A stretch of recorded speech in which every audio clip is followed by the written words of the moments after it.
What's up, YouTubers? It's me, Jaguar Productions, doing a movie review on the Fantastic Four First Steps. Now, just to put things off, I thought the movie was great, or better yet, I thought it was fantastic, if you know what I mean. Yeah, really, I thought the Fantastic Four First Steps movie was really good, you know, very enjoyable, one of the better films I've seen this year, along with Thunderbolts and Superman, and like, yeah, I really thought it was great. Like, going into it, I really just like the setup of it, like how it's not an origin movie like the other two versions, because, you know, I mean, people have seen the Fantastic Four before, so it's like third time's the charm, you know, people get the gist of their origin, so there's no need to do it again. It was like the same thing with like Tom Holland's Spider-Man, Robert Pattinson's Batman, David Corenswet's Superman, like, you know. Yeah, really, I like the story of it all. It's about how Fantastic Four live in a world where they're celebrated by its citizens, you know, and there's a threat coming. There's Galactus. People are thinking that Fantastic Four is gonna lose to Galactus. Earth's gonna get devoured. That's what I thought too. Like, really, I like the setup of the story. It's very simple and understanding. You got some good scenes with Mr. Fantastic, Invisible Woman, Johnny Storm, and The Thing, and like, I thought the actors chosen for them were really good. Like, Pedro Pascal's, I thought it was a very nice choice. I mean, I thought that John Krasinski was a good imagery of Fantastic, but you know, Pedro Pascal plays the role of it as well. I mean, I think Pedro Pascal was a really better choice than Adam Driver, if you know what I mean. You know, Vanessa Kirby, her performance as Invisible Woman was really good as well. Like, as a superhero and a mother, like, really nice stuff. Especially with the speech she gave to the citizens about how she would do anything to protect her family. Not to mention with Joseph Quinn as Johnny Storm, like, I thought he was a good choice given his performance as Eddie in Stranger Things. Like, I would maybe would have preferred Steve from Stranger Things, but you know, Joseph Quinn works too. Like, really, like, Joseph Quinn as Johnny Storm had some very nice scenes, especially with the female Silver Surfer, like how he learned her language. Like, really good stuff right there. I mean, I heard some stuff saying online, saying how they took out that little Scarab Dog, how he tends to be a little insensitive towards people, but you know, which what makes him likable. But I still thought his performance was good.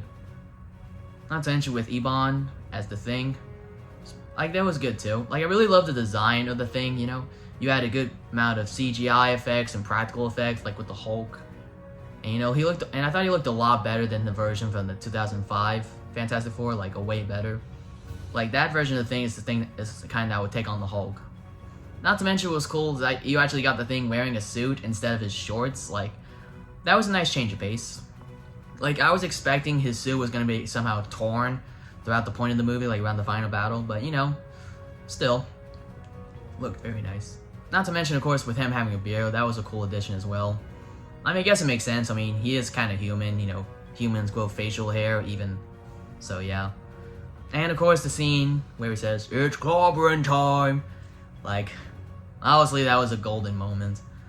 The way he said it was very awesome. And like, and not to mention how the trailers were all building the hype up to that. You know. And not to mention, and let me talk about Galactus. Like, I thought Galactus as a villain was just awesome. Like, it was just amazing, you know? I really liked how they didn't kill him off like what Marvel's did with the other previous villains. Not to mention to give him a terrible design. Like, every time he was showing it on the screen, I was just amazed, you know? You could tell he was very intimidating. I mean, after all, he is a Titan who devours worlds. So yeah, who wouldn't be intimidated by that? So yeah. And like how you have Galactus' interest in Reed Richards' son, because he has a special power to help him put an end to his suffering. That was an interesting addition. You know, it kind of explains why he devours worlds too. He tries to satisfy his hunger in order to help satisfy himself. You know. I mean, so yeah, like, really had some really lot of good scenes in the movie, especially with the final battle, like how the Fantastic Four managed to actually rid the world of Galactus by pushing him to the portal, and like, it nearly costed Sue Storm's life.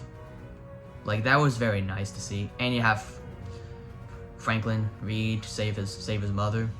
I mean, I wasn't expected. That was an expected twist, you know. Good stuff. Like, really, all in all, I thought Fantastic Four First Steps was a great movie. I mean, really a lot of good stuff with the actors, performances, the storyline, the villain. Like, some really good, fantastic stuff. I mean, really, my only complaints with the movie, I think it was the runtime. Like, given that I was like it was like a little under 2 hours, I tried to not to let it bother me. Like, I know some people say online that the scenes were missing, like when Johnny Storm was left in space for a second, then falls off. Like, I know that was taken out. And you know, it would have been nice if you added more scenes with each of the characters' personal struggles, like with Ben. You know, like how in the trailers it showed that he said he was the most handsome, then he looks back at himself. Like, it would have been nice if it showed more scenes with him, thinking about him, how he is now, and he has changed a lot. Not to mention with Johnny Storm, I mean, like, it would be nice if he had some more scenes too, you know, had more stuff to his character arc. Not to mention with Silver Surfer, I mean, not to be sexist, but I was against the idea of making Silver Surfer a woman. Because that's what movies and shows tend to do that with a lot of their characters, like with like the Penguin from the Batman animated show on Prime. So yeah. I mean, show like Invincible did that too with some of their characters, but I didn't mind that. But really, I didn't mind Silver Surfer being a female, but so it was alright. I mean, she showed a lot of cool scenes. It would have been nice to see a lot of scenes with her too, like how she decides to change her mind, then decides to fight for Earth. And like, what was also interesting about the movie was how people thought that Galactus was going to devour Earth, forcing the Fantastic Four to leave their Earth for the universe, and because they think Galactus will travel to that universe as well. Like, it would have been nice if the movie explored that whole idea of multiverse. Like, because it would be nice if Reed Richards explored that idea. But yeah, like the way it ended with Galactus being defeated was nice, because you know he didn't die. It's just he was just cast away somewhere. Hopefully he'll make a comeback for Avengers Doomsday. Oh, and not to mention, I forgot to mention the post-credit scene in Doomsday. That was nice. I mean, you got Sue Storm coming up on Franklin, where she sees a green cloaked figure holding a metal mask, and we all know who that is. I'm sure you can all get the idea of who it is. Not gonna say his name. But really, yeah, it was a very nice post-credit scene. I expected that. Not to mention the other one at the end, where it was just like the Fantastic Four cartoon. That was cool. Like, really, all in all, I thought Fantastic Four First Steps was a really fantastic movie. Really nice stuff. Wish it was longer, had some more scenes with the characters, but you know, it was enjoyable. And like people saying a lot how it rivals with Superman. Like, I mean, to be honest, I thought both were good. Sure, I mean, they both have similar issues in terms of runtime, but you know, there were some really nice additions to cinema history. Like, both are really good, and I look forward to a continuation of the stories for both of them. Like, going to my score rating, I think I'm gonna give it a 7.5 out of 10. 7.5. Like, that's my score for Fantastic Four First Steps. Might change to an 8 or 7, but I think it's a fair score for it. Let me know what you guys think about the movie. And be on the lookout for my next upcoming review on the Amazing World of Gumball. I mean, the Gumball's new series. I believe it's called The Wonderfully Weird World of Gumball. I'm actually currently watching right now. And stay tuned for my review on The Bad Guys 2. Plan on seeing that as well this weekend. And I hope you guys have enjoyed Fantastic Four First Steps. If you're not seeing it yet, please go check it out at the local theater. I'm sure you'll enjoy it. And don't forget to like, comment, subscribe for more videos by Jaguar Productions. Peace.